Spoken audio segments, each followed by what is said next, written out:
Hello everyone, welcome to Diagnoser. Today we have this case of 21-year-old female who presented with pain and stiffness in the lower back for 1 year, and this radiograph is given in front of you. Well, after these symptoms, there are a lot of differential diagnoses that can come into our mind, but with these radiographs, the diagnosis is quite clear. Firstly, let me tell you the differential diagnosis by these symptoms, then we'll come to the actual diagnosis by the radiograph.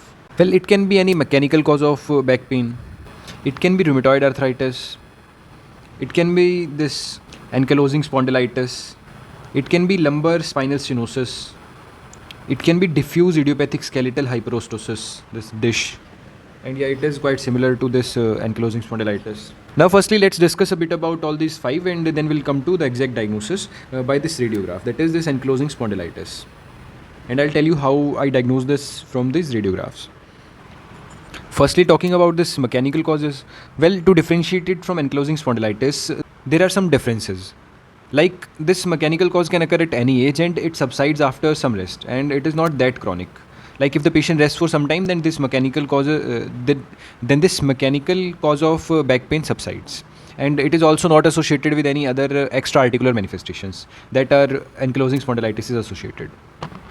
Next is this rheumatoid arthritis. How we differentiate it from ankylosing spondylitis is that in rheumatoid arthritis, the major manifestation is the involvement of peripheral joints. These joints, the spine can also be involved, but the major manifestation is due to the involvement of peripheral joints, like the small joints of hand and feet.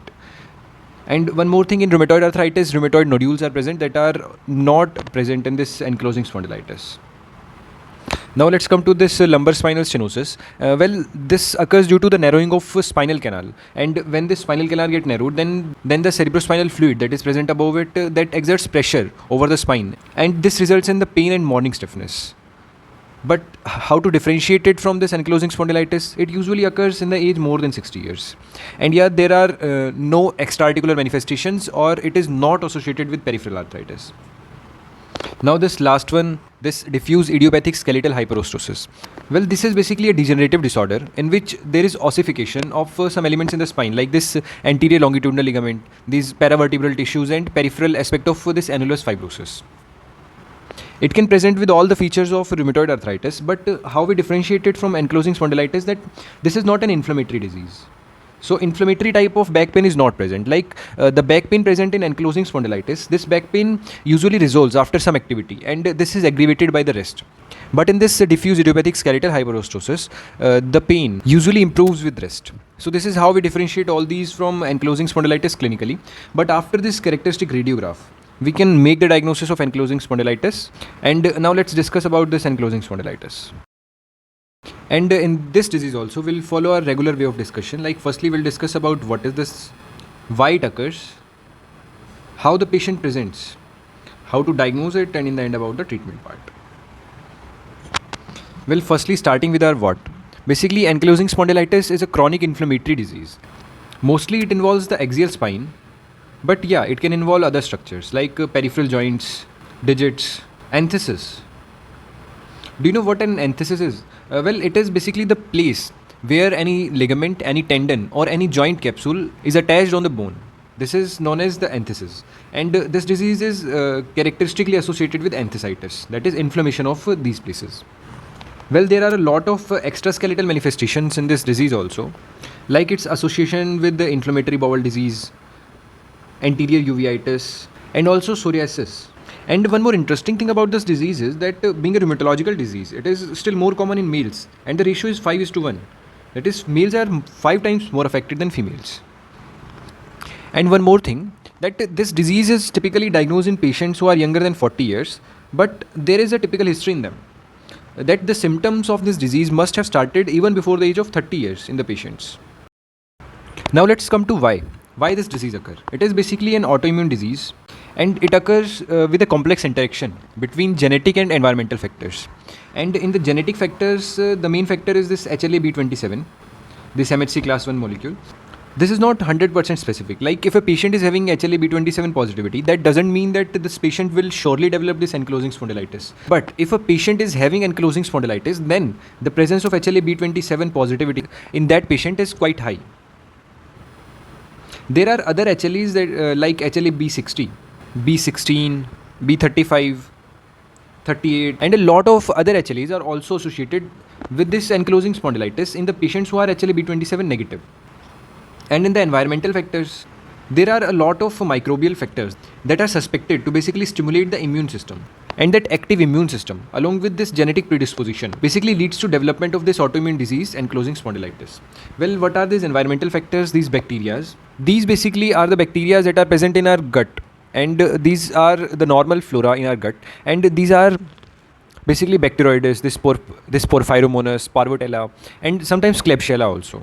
Well, due to this trigger, in our immune system, there is this increased level of TNF alpha, interferon gamma, interleukin 10, and there is this pathway of interleukin 17 and 23 pathway. Well, these all get activated when the amount of these inflammatory mediators is more in these paraspinal elements. Then these basically leads to development of this ankylosing spondylitis. There are some other etiologies also associated, like the level of sex hormones. Like it is noted that if in a female this ankylosing spondylitis develop and that female is menstruating, then the level of E2 in this estradiol in those females is significantly less than the patient who are not having ankylosing spondylitis and are in the menstrual age. And in the males, this dihydroepiandrosterone sulfate, this DHEAS, the level of this is also low in those male patients who are developing this ankylosing spondylitis compared to the normal male patient of that age group. There is this vitamin D levels. The decreased level of vitamin D in the body is also associated with this ankylosing spondylitis. And one more thing about this vitamin D, that if in the patient who has already developed ankylosing spondylitis, then the risk of vertebral fractures and vertebral fragility in the patients with decreased level of vitamin D with ankylosing spondylitis is more as compared to a person with normal level of vitamin D with ankylosing spondylitis. Well, these are basically the factors that are associated with why a patient develops ankylosing spondylitis. Now let's come to how the patient presents, like what are the symptoms and what are the extra-articular and articular manifestations of this ankylosing spondylitis. Well, the presenting features of the patient are basically this pain and stiffness of the joints. And there is this characteristic about this pain that it is more in the morning or after rest. That is, in the morning or after the rest, the pain is more and it lasts more than 30 minutes. And this pain relieves after the exercise or after the activity is resumed. Well, this was about the pain due to spinal involvement, and due to this sacroiliac joint involvement, the pain is basically in the buttock region and may also be sometimes radiating towards the thigh and more on the posterior side of the thigh. Well, as we have discussed, the patient can also be having the peripheral joint involvement like this anthesis and small joints and digits. So the patient can also present with these kind of symptoms like peripheral joint synovitis and enthesitis. And other symptoms like sleep disturbance with the fatigue in the daytime, because this pain basically increases when the patient rests. And the patient was resting during the night, so patient cannot sleep. So that is why the sleep disturbance and daytime fatigue is developing in the patient. And about those extra-articular manifestations that we have discussed earlier, that the patient can be having this inflammatory bowel disease and this anterior uveitis and psoriasis. Now let's come to the diagnosis part. When the patient presents, the first thing that we do is examination, the clinical examination. And in the examination, the first thing that we check for is the forward flexion, lateral flexion or chest expansion. Well, in the forward flexion, the test that we do is this Schauber test. And in the Schauber test, when the flexion is more than 5 cm, then it is normal. And if it is less than 5 cm, then we should suspect some pathology. We can also check for the sacroiliac joint clinically by this palpation and stressing on that joint. And the next investigation that we go for is our lab investigation. And in the lab investigation, the main thing is this elevated inflammatory markers. And these include this increased ESR and this increased CRP. In lab investigation, we can also find this presence of anemia in the patient. This anemia is normocytic, normochromic most of the time. And in the genetic testing, we can find the patient be HLA-B27 positive. But yeah, this is not 100% specific for that. And the next thing that we do is we go for imaging. And in the imaging, the first thing is this X-ray. And in the X-ray, you can see this is the spinal X-ray of a normal patient. And you can see there is a gap present between these two vertebrae. Like this is a gap. But in these patients, as you can see, the spine is completely fused. There is no gap present. This is called as ankylosing. And ankylosing basically means fusion of the bones. And this can be fibrous and bony fusion. And here we can see this fusion is kind of bony fusion. Like bone is formed at this place. And this is why the patient is having spinal stiffness, because the movement of the spine is restricted due to the development of bone here.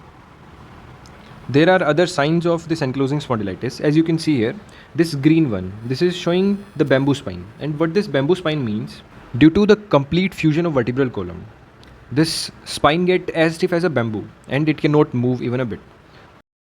Well, due to the complete fusion of the vertebral column, this bamboo spine is developing, and this is, you can see the vertebral column is completely fused here. As we have seen here, that the vertebral column is not completely fused. There is gap present between these two vertebrae, but here there is no gap. So this is called as bamboo spine. There is this dagger sign, and this is due to the ossification of posterior longitudinal ligament, and this is a posterior longitudinal ligament, and this is the dagger sign here. And this last thing, this sacroiliac joint involvement. Well, this is the most characteristic and the finding that we see in most of the cases of ankylosing spondylitis, that this sacroiliac joint, you can see the sacroiliac joint is completely fused. There is no space present between the sacrum and ilium bone, so this is called as sacroiliac joint fusion. And this is a finding that we see in this sacroiliitis in ankylosing spondylitis. So these are the diagnostic features of this ankylosing spondylitis, and you can see in our radiograph also, you can see this bamboo spine and this dagger sign here. And sometimes even after the x-rays we cannot diagnose this ankylosing spondylitis, then we can go for further investigations like this MRI and CT scan also. And after these radiological investigations, we go for this DEXA scan, this dual energy X-ray absorptiometry, and by this scan we get to know the bone density of the patient, that how fragile the vertebra of the patient are, what are the risk of development of fractures in the future. So this is how we diagnose this case. And there is this diagnostic criteria also. One is, we have discussed about the pain, all the characteristic of the pain be inflammatory type of pain. Then the stiffness, and in the stiffness this is basically the limitation of lumbar spine motion in sagittal and frontal planes. And the third is decreased chest expansion. And the fourth point is this bilateral sacroiliitis. Like if the sacroiliitis is present bilaterally, then grade 2 of sacroiliitis, and if it is present unilaterally, then grade 3 or higher of the sacroiliitis is diagnostic. So this is basically the diagnostic criteria for ankylosing spondylitis. Now in the end, let's come to the treatment part. Well, in the treatment part, the first thing is this physiotherapy. This physiotherapy and exercise is the mainstay of the treatment, that firstly the patient should go for this. And even after the physiotherapy, if the patient is not getting relief, then we should go for drugs. And the drugs include this NSAIDs, this non-steroidal anti-inflammatory drugs. And if there is any contraindication to these NSAIDs, then we can also go for any other mode of analgesia. Like we can use this PCM or also opioids. And yeah, corticosteroids.